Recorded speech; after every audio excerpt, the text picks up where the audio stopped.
dans la souffrance, dans la douleur. Tu comprends? Quand il fait pour Dieu, il fait pour toi. Quand tu t'occupes de l'œuvre de Dieu, il s'occupe de ta vie. Quand tu te disposes à servir Dieu, il pourvoit tes besoins. Il te fait rentrer dans ta destinée. Tu as les dons spirituels puissants en toi. Et tu ne te disposes pas à les mettre au service de l'œuvre de Dieu. Tu penses que Dieu est content de toi? Bien aimé. Toi, tu penses que Dieu est content de toi comme ça? Dieu n'est pas content de toi. Parce que les dons spirituels qu'il a mis en toi, c'est pour que ces dons-là soient utiles dans l'œuvre de Dieu. Dieu en a besoin pour la délivrance des âmes, la guérison des âmes, pour donner des prophéties, des révélations, des visions, des orientations de Dieu. Tu es là, tu ne veux pas te disposer, tu fais méchanceté encore dans l'œuvre de Dieu. Tellement que tu es méchant, quand tu fais méchanceté sur les dons spirituels que Dieu a mis à notre disposition, nous tous là, hein, tu fais méchanceté dedans encore. Aïe. Pourquoi ton cœur est mauvais jusqu'à ce point-là? C'est pour toi les dons là. Hein? C'est pour Dieu ou c'est pour toi? C'est qui ne t'appartient pas qu'on a mis en toi pour être utilisé là? Tu fais méchanceté dedans encore. Regardez comment l'homme, son cœur est mauvais. Mais c'est pas bon. Et puis on se lève, on dit non, Dieu bénis-moi. Dieu il veut ceci. Dieu il veut cela. Il va te donner ça comment? Il a dit, il va te donner ça comment? Dieu n'agit pas comme ça. Dieu est un Dieu de justice. Sa justice est grande. Tu comprends? Dieu cherche des jeunes filles, des jeunes dames, des jeunes hommes, des adultes qui vont laisser le champ de mission. Pendant qu'ils prêchent l'évangile, Dieu va se révéler à eux, révéler la vie des gens. Ils vont livrer les prophéties, ils vont livrer les révélations. L'esprit va se saisir des gens, ils vont se convertir. Voilà des pères chrétiens que Dieu recherche. S'ils sont disponibles, se consacrent. Les dons spirituels se manifestent là dans l'évangélisation. Mais ils sont là, ils mangent, ils dorment. Ils ne se consacrent pas, ils ne se gênent pas, ils ne prient pas pour les dons spirituels. Non! On gêne pour les dons spirituels pour que Dieu les a utilisés. Dieu les utilise puissamment. On gêne en prie. Quand on a les dons spirituels, on gêne en prie pour que ces dons spirituels-là soient utilisés puissamment par Dieu. Dans l'œuvre de Dieu sur le champ de mission. On demande à Dieu que ces dons spirituels se manifestent puissamment avec nous dans l'exercice de nos ministères, sur nos champs de mission. On gêne pour ça, on prend 21 jours de jeûne, 40 jours de jeûne pour ça, 15 jours de jeûne, 7 jours de jeûne pour ça. À sec, on prie pour ça aussi. De la même manière que tu as pris 10 jours pour gêner pour ta délivrance, et puis Dieu t'a obtenu une délivrance. Et puis maintenant, les démons ne te fatiguent plus, les démons sont quittés dans ta vie. Gêne aussi pour les dons spirituels comme ça. Pourquoi tu t'utilises puissamment? Tu es dans le champ de mission. Tu comprends? Amen.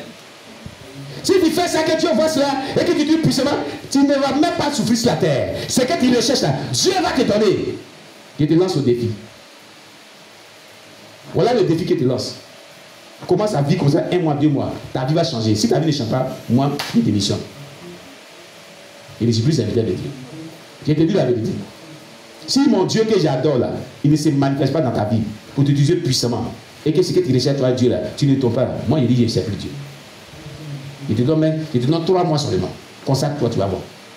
Prends des gènes de 10 jours à sec. Pleure devant Dieu. Les dons spirituels que tu as mis en moi là, utilise-les puissamment dans mon champ de mission. Quand il va évangéliser, révèle-moi la vie des gens. Et qu'il parle de ta part. Et que l'on les saisisse. Et qu'il y ait des débats. Il y a des interventions de Dieu. Si dans ça, là, Dieu ne te bénit pas là, moi, il ne sait plus Dieu. Il te dit la vérité. C'est que tu recherches à être Dieu là. Il va te donner plus que ça. Il y a des gens qui veulent souffrir parce qu'ils veulent souffrir. Quand il s'agit de délivrance, on prend 5 jours de jeûne à sec, 10 jours de jeûne à sec. On prend les jeûnes, on multiplie les jeûnes jusqu'à fatiguer. Jusqu'à ça donne ulcère. Mais quand il s'agit des dons spirituels, on ne gêne pas pour que Dieu nous l'utilise. Et vous pensez que Dieu sera content pour nous? Et l'œuvre de Dieu est là et on ne veut pas faire l'œuvre de Dieu comme Dieu le veut. On ne fait pas l'œuvre dans la chair. L'œuvre de Dieu, c'est fait en fonction des dons spirituels que Dieu a mis en nous. Ce sont les dons spirituels qui se manifestent pour faire l'œuvre de Dieu. On ne le fait pas comme s'il faut le faire. On œuvre le Seigneur au travers des dons spirituels que Dieu a mis en nous. Dieu a mis ses dons spirituels pour qu'il se saisisse ses dons spirituels pour faire son œuvre. Si Dieu t'a donné des dons de vision, des songes, c'est que Dieu va te révéler à toi vision, songe dans l'œuvre de Dieu que tu fais. Il t'a donné des prophéties, des paroles de connaissance, tu attends à savoir. C'est qu'il va s'utiliser de ça pour faire son œuvre. J'aime le plus pour que ces dons soient efficaces et puissants dans l'exercice de ton ministère, sur ton champ de mission. Voilà ce que Dieu te demande ce matin. En cela, tu auras du succès. En cela, tu seras béni. En cela, ce que tu recherches, Dieu te donnera cela. On prie pour les dons spirituels, pour que les dons spirituels soient efficaces. Vous ne les avez pas cela.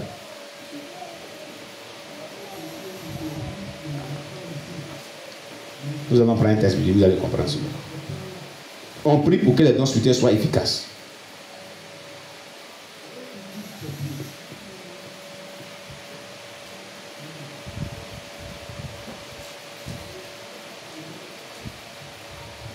Alléluia.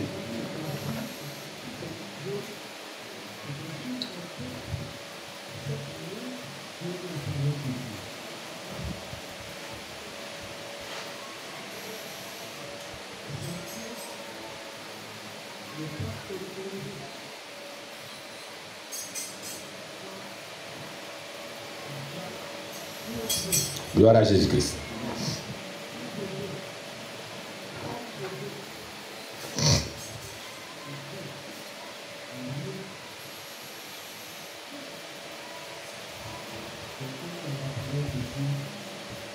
Nous bénissons le nom du Seigneur.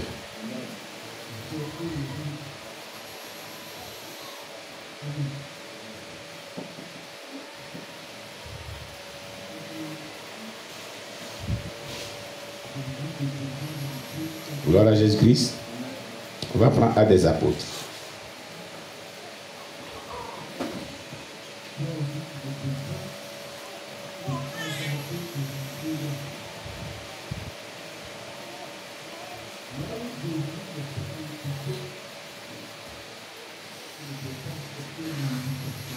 Amen.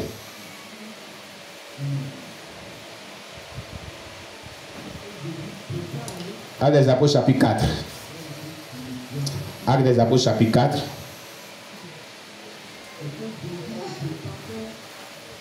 À partir du verset 24. Amen. Jusqu'au verset 31. Alléluia. Amen. Actes des Apôtres chapitre 4 verset 24 à 31. Les apôtres qui ont marché avec Jésus-Christ ont prié pour que les dons spirituels se manifestent puissamment. Et Dieu s'est saisi de ces dons spirituels, il s'est manifesté puissamment. Voici la prière. Il a dit, lorsqu'ils l'eurent entendu, ils élevèrent à Dieu la voix tous ensemble. C'est-à-dire ils ont prié ensemble. Ça c'est dans le verset 24. Et dit, Seigneur, toi qui as fait le ciel, la terre, la mer et tout ce qui s'y trouve, c'est toi qui as dit par le Saint-Esprit, par la bouche de notre Père, ton serviteur David, pourquoi ce tumulte parmi les nations et ces vaines pensées parmi les peuples? Les rois de la terre se sont soulevés et les princes se sont ligués contre le Seigneur et contre son oint. En effet, contre ton saint serviteur Jésus, que tu as oint, Hérode et Ponce Pilate se sont ligués dans cette ville avec les nations et avec les peuples d'Israël pour faire tout ce que ta main et ton conseil avaient arrêté d'avance. Et maintenant, Seigneur, vois leurs menaces et donne à tes serviteurs d'annoncer ta parole avec une pleine assurance, en étendant ta main pour qu'il se fasse des guérisons, des miracles et des prodiges par le nom de ton saint serviteur Jésus. Quand il eut prié, le lieu où ils étaient assemblés trembla. Ils furent tous remplis du Saint-Esprit et ils annonçaient la parole de Dieu avec assurance. Vous avez vu? Dans le verset 30, il a dit, en étendant ta main pour qu'il se fasse des guérisons, des miracles et des prodiges par le nom de ton Saint-Serviteur Jésus. Qui a prié comme ça? Ce n'est pas les apôtres. Quand ils demandent que Dieu puisse opérer des miracles, des guérisons, c'est avec quoi? C'est avec les dons spirituels qui sont en eux. Ils ont prié pour que les dons spirituels qui sont en eux, Dieu les utilise puissamment dans l'évangélisation. Donc les dons spirituels que Dieu a mis à chaque personne, On doit gêner, on doit prier pour que Dieu étende sa main sur ce don spirituel pour opérer des miracles, des guérisons, des délivrances. Pour les utiliser puissamment. On demande à Dieu de les utiliser puissamment dans l'œuvre de Dieu. C'est ce que les apôtres même viennent de faire. Les apôtres viennent de faire cela. Eux qui ont marché à Jésus-Christ, ils ont besoin que Dieu étende sa main. Quand Dieu étend sa main, c'est d'envoyer ta puissance. Afin que dans l'œuvre de Dieu qu'on fait, qu'il s'opère des miracles, qu'il s'opère des guérisons, qu'il s'opère des délivrances, qu'il s'opère vraiment des miracles. Lorsqu'ils ont prié, le lieu où ils étaient tremblant de la puissance, Dieu a envoyé sa puissance. Il les a remplis pour cette œuvre-là. Et à la suite, Dieu a exaucé les prières. Vous m'avez.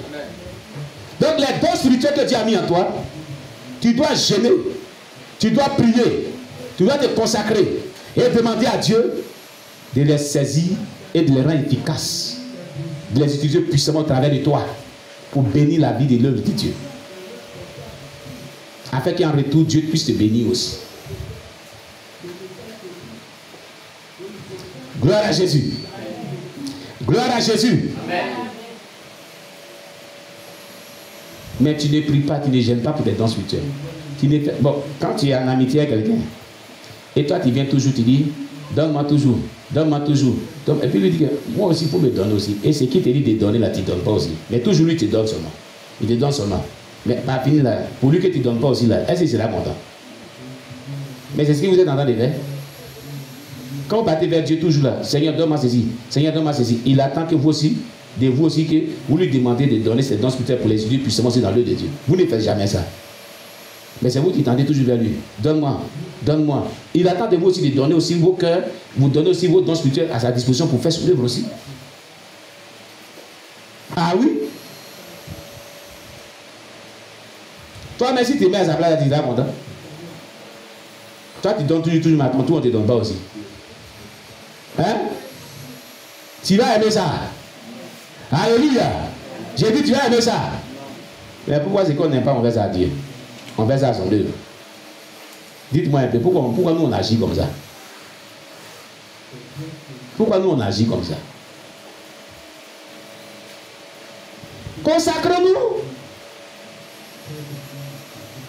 Et nous verrons la gloire de Dieu.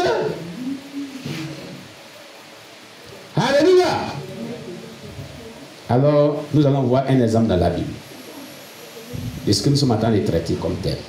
L'élévation, le succès des ministères se trouve dans la manifestation des dons spirituels que Dieu a accordés aux leaders et ses membres. Dieu nous a accordé, nous tous ici, moi étant leader et vous, des dons spirituels. Si nous voulons que l'œuvre soit élevée, nous voulons que l'œuvre ait du succès, si nous voulons que la manifestation ait du succès, que nous soyons bénis nous-mêmes, cela se trouve dans la manifestation des dons spirituels que Dieu nous a donnés. Consacrons-nous avec ces dons spirituels, Dieu va se manifester puissamment. Amen. Amen. Alléluia. Amen. On va voir l'exemple de Daniel et ses compagnons dans la Bible. Daniel et ses compagnons, comment Dieu les a élevés? Daniel chapitre 2, versets 20 à 23. Le livre de Daniel chapitre 2. Voici des jeunes gens qui ont expérimenté ce que nous sommes en train de dire. Amen. Amen.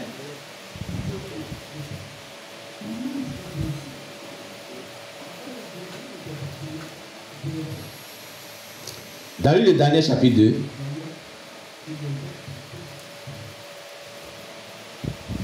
à partir du verset 1, on va lire à partir du verset 1, cette histoire. Elle est tellement magnifique.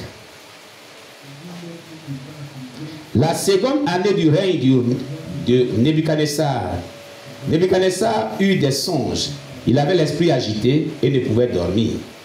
Le roi fit appeler les magiciens, les astrologues, les enchanteurs et les chaldéens pour qu'ils lui disent ses songes. Ils vinrent et se présentèrent devant le roi. Le roi leur dit, j'ai eu un songe, mon esprit est agité et je voudrais connaître ce songe. Les chaldéens répondirent au roi en langue araméenne, ô roi, vis éternellement, dis le songe à tes serviteurs et nous en donnerons l'explication. Le roi reprit la parole et dit aux chaldéens, la chose m'a échappé. Si vous me faites connaître le songe et son explication, vous serez mis en pire.